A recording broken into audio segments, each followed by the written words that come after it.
Hey guys, welcome back to the Readers. I hope you are having an amazing day. Let's get right into the stories. The first one is an entitled People's Story. I inherited my grandfather's warehouse about 4 years ago. It's not huge, about 15,000 square feet, but it's in a decent location just outside the city limits. When my grandfather passed away, I was surprised he left it to me since I'd never shown much interest in his storage business. I was even more surprised to find out he'd been making good money renting out storage spaces to small businesses and individuals. After getting over the initial shock, I decided to continue his business. I cleaned the place up, installed better security, and modernized the rental agreements. Things were going well until about 8 months ago, when the HOA from the nearby upscale neighborhood started causing trouble. The warehouse sits on a 5-acre lot that borders Whispering Pines, one of those fancy developments where houses start at $800K and everyone drives luxury SUVs. The HOA has always been a pain in the ass, constantly complaining about the eyesore of a commercial property near their precious community. They've tried to get the county to rezone the area, they've filed noise complaints about delivery trucks, and they've even attempted to have my business license revoked through various bogus claims. None of it worked because I run a legitimate, fully licensed business that's been there for over 40 years, long before their cookie-cutter mansions were ever built. The real trouble started when they elected a new HOA president, a woman I'll just call Karen. From day one, she made it her personal mission to shut me down. She'd come by the warehouse at least once a week with some new complaint or demand. "Your sign is too bright," she'd say, or "Your dumpster is visible from Whispering Pines Boulevard," or my personal favorite, "The color of your building doesn't comply with our neighborhood aesthetic guidelines." I'd always respond the same way. "Ma'am, I don't belong to your HOA, your rules don't apply to my property." This would inevitably lead to her huffing and puffing about property values and community standards before storming off to plot her next attack. Then one day, about 4 months ago, the visits suddenly stopped. No more complaints, no more threats, nothing. I was relieved, but suspicious. Karen wasn't the type to give up easily. I found out why she'd backed off when I arrived early one morning and noticed an unfamiliar car parked near the back entrance of my warehouse. As I approached, I saw a man carrying a large box toward the door. "Can I help you?" I called out. He looked startled. "Oh, I'm just dropping off some stuff. Karen gave me the code to get in." I was confused. "Karen? Karen from Whispering Pines? She gave you a code to my warehouse?" "Yeah," he said casually. "She told all the HOA members we could use this place for storage if we needed to. Said it was part of some deal with you." My blood was boiling. "There is no deal. This is my private property. Karen has no authority here." The guy looked embarrassed. "Oh man, I'm sorry. She made it sound official. Even sent out an email to the whole neighborhood about it." I asked to see the email and he pulled it up on his phone. Sure enough, there it was. Karen had sent a community-wide message announcing that she'd negotiated access to my warehouse for Whispering Pines residents who needed extra storage space. The email included an entry code for the back door, a code I definitely hadn't given her. I thanked the guy for showing me the email and told him he couldn't leave his stuff. He apologized again and left. Once he was gone, I immediately changed all the access codes and called a locksmith to replace the back door lock, which Karen had somehow compromised. After the locksmith left, I decided to investigate exactly what Karen had been up to.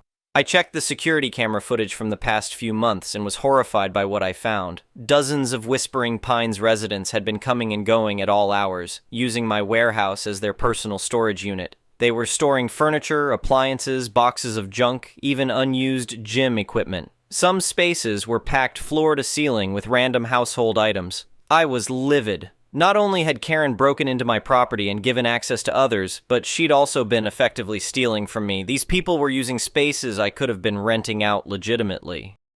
I called my lawyer, explained the situation, and asked about my options. He advised me to document everything and said I had every right to remove the items from my property. "Send a formal notice to the HOA board first," he suggested. "Give them 72 hours to remove their belongings. After that, you can consider the items abandoned and dispose of them as you see fit." I drafted a strongly worded email to the entire HOA board with documentation of the unauthorized access and a 72-hour deadline to remove all items. I also made it clear that I would be pursuing legal action against Karen for breaking and entering, trespassing, and theft of services. Within an hour, my phone was blowing up with calls from panicked Whispering Pines residents.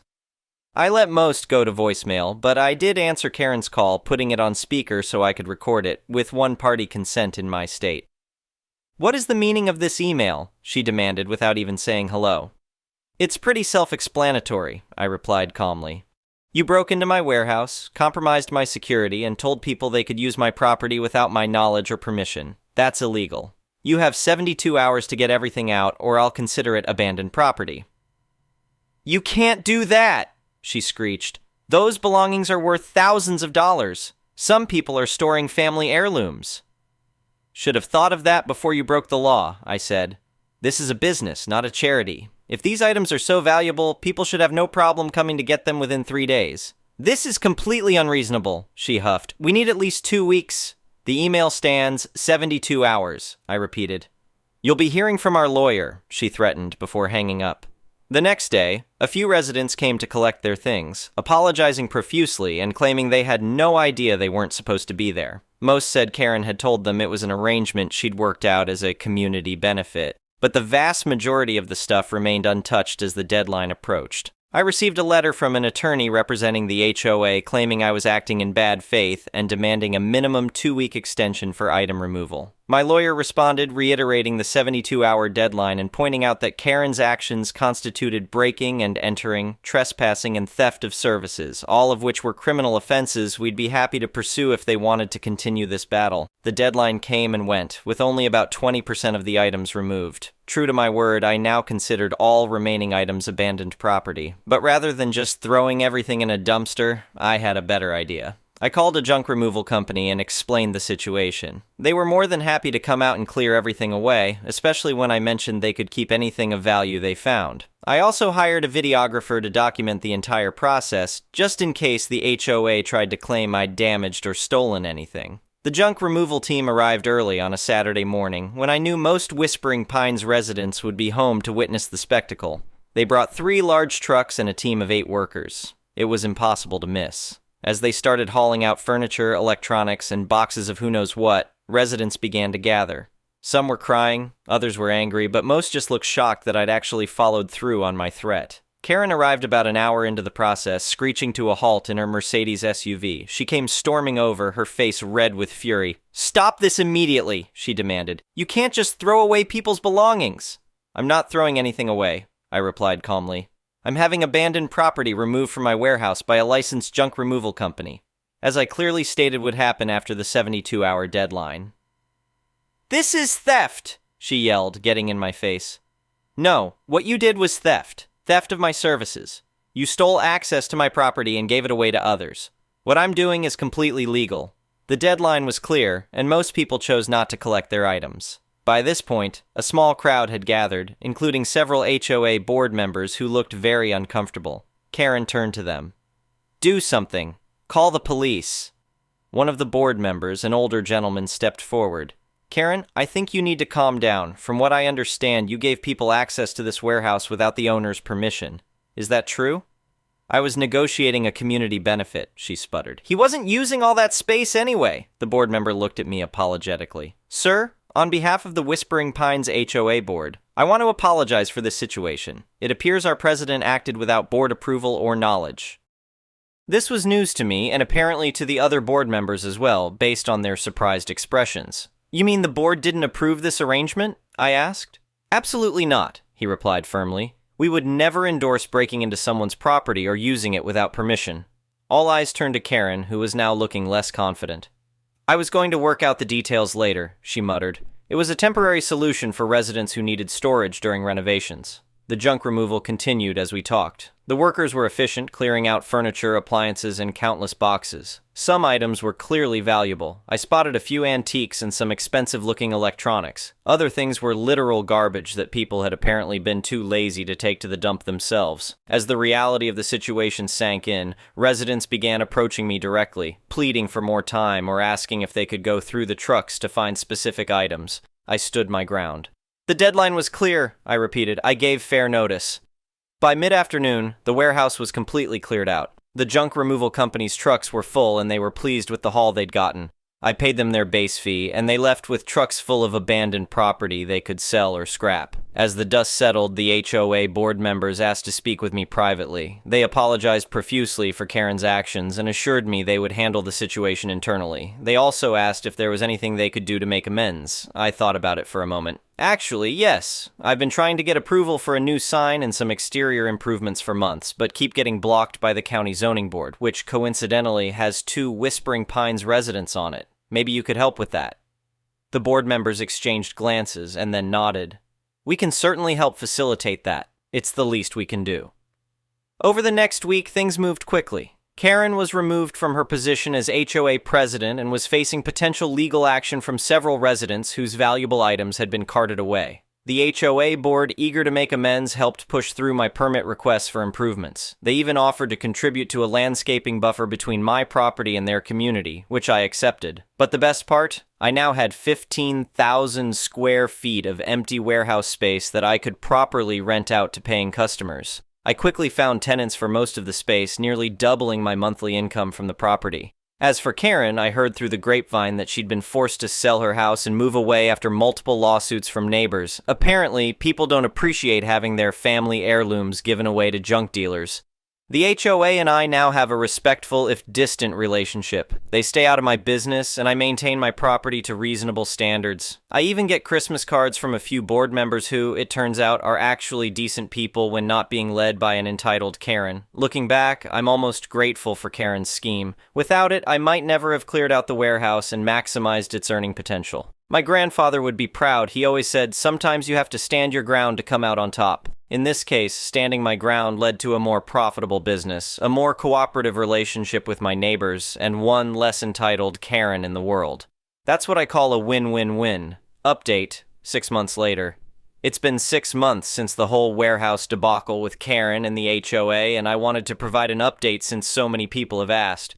First off, business is booming. After clearing out all that unauthorized junk, I completely renovated the warehouse interior, creating properly separated storage units with individual security features. I'm now at 95% capacity with legitimate, paying customers, and my monthly income from the property has nearly tripled compared to before this whole mess started. Several interesting developments have occurred with the fallout from Karen's unauthorized storage scheme. 1. Karen has been sued by 14 different homeowners for the loss of their property. From what I've heard, she's already settled with 8 of them for undisclosed amounts and the others are pending.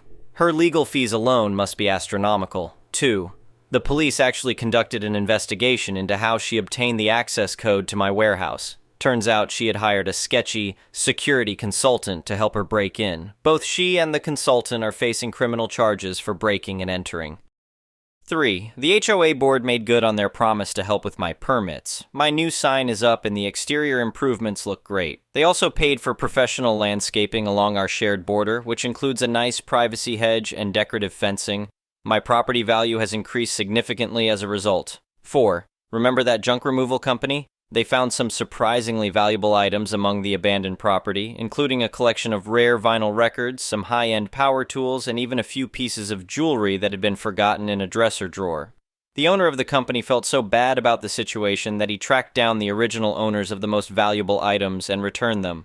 Good people do exist. 5. 3 former Whispering Pines residents have actually become warehouse tenants. They needed legitimate storage after downsizing their homes and approached me about renting space. We had a good laugh about the irony, and they've become my most conscientious tenants. The most satisfying outcome of all this? Karen was forced to sell her house at a significant loss after the HOA imposed massive fines on her for actions detrimental to the community. She moved to another state entirely, hopefully to a place with no HOA for her to terrorize. The new HOA president is a retired judge who runs meetings with fairness and transparency. He's actually approached me about potentially offering a legitimate paid group rate for Whispering Pines residents who need storage, properly contracted this time, of course. My lawyer suggested I install a small plaque in the warehouse office that reads, "The Karen Redemption Project," as a reminder of how this all turned around. I liked the idea so much I had it made, and it now hangs proudly above my desk. Sometimes standing your ground against entitled people can be stressful and exhausting, but in this case, it truly transformed my business for the better. My grandfather's old warehouse is now a modern, profitable enterprise, and I no longer dread interactions with my neighbors. As Grandpa would say, sometimes the worst situations lead to the best opportunities. He was right. I just needed a pushy HOA president to help me see it. The next one is a malicious compliances story. In reviewing some of my best memories of the last few years, I remembered an incident of malicious compliance that I found overwhelmingly satisfying and thought it'd be worth sharing. While not as outrageous as some of the stories here, it left me feeling like I stuck it to our corporate overlords a bit. To set the stage, I moved back to the US to take a job at a pretty big firm where I was also tasked with executive assistant responsibilities. My boss would regularly send me downstairs to our local bank to pick up and deposit cash. Having newly moved back to the US, I needed to set up a bank account for direct deposits, and figured the one downstairs makes sense. Also, it made depositing paychecks quicker and easier. On the day I went to open the account, the manager of the branch sat me down to go through all the paperwork. She was nice enough at first, and I got through everything quite quickly. That said, when it came to the sinuate portion, I thought I'd have a bit of fun with it and create a silly signature. Having just watched a Roman documentary the night before, I made my signature the Great. Obviously, I used my first name in place of condiments.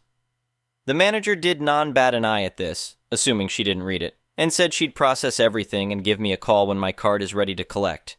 Cut to a little later, I receive a call from the manager saying there's something wrong with the paperwork and I needed to come down to correct it. When I ask what the problem is, she says that I'm not allowed to have a signature like that and I need to redo it using my actual name. I say okay, and that I'll be right down. This kind of pissed me off though, because I've seen wild signatures that hardly resemble letters, yet they were still accepted. I did some quick research and found that legally, a signature can be any mark that I plan on using consistently. It didn't have to be a name nor even resemble letters. Being bored that day, I decided to press it and print out the laws regarding signatures and bring them with me to the bank. When I met the manager, I told her that I'd actually like to keep the signature as is, and provided her with the documents I printed outlining the laws. She did not seem enthused at all, and said she'd need a moment to discuss with her superiors. A few minutes later, she comes back and says, while I'm correct about the law, they require the signature to match the one on my driver's license, since that's the one currently associated with me.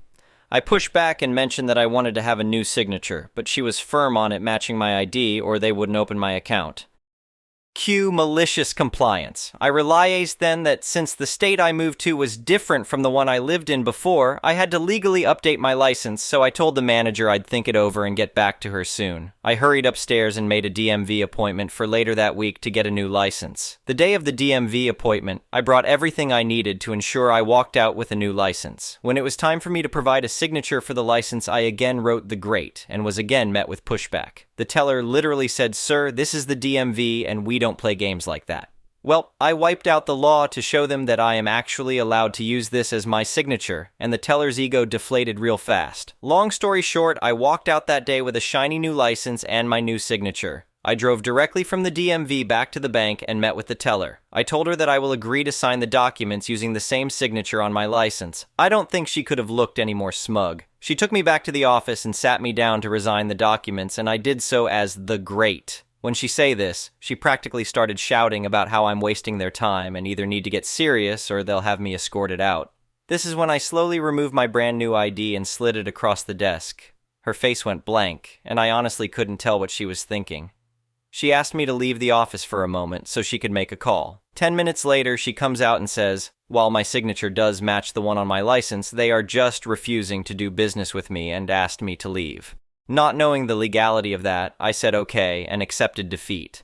I walked back up to my office and told Y-Boss that they're not allowing me to open an account. I told him the full story and he actually found it hilarious. He then said that he'd handle it. Later that day, I received a call from the bank saying that they changed their mind and that they've opened the checking and savings accounts I requested. I went to speak with my boss after who said that he had a productive chat with the manager. Knowing how much business he provides the bank, he was happy enough to bluff on my behalf. He essentially told the manager that not allowing me to open an account was directly affecting his business, and that if they don't oblige, he'd close his accounts and take his business elsewhere. Apparently that threat hit hard and the manager quickly backtracked saying that they never refused my business, just had to get approval from upper management. At the end of the day, I was victorious and still use this signature on all official documents. It's a bit silly, but it's my trophy and a good conversation starter. The next one is an entitled people story. I am back again with another story about people being rude to my puppy. I don't have the energy to type out multiple stories, so I will just keep it at this one, which happened today.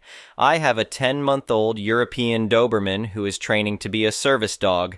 Today was a good day, and we went to the city to do some training and visit a few stores. She runs next to my bike, which is perfect because the city is very close to my home and this is her main form of exercise, as I don't have a garden and she is not ready to be off-leash.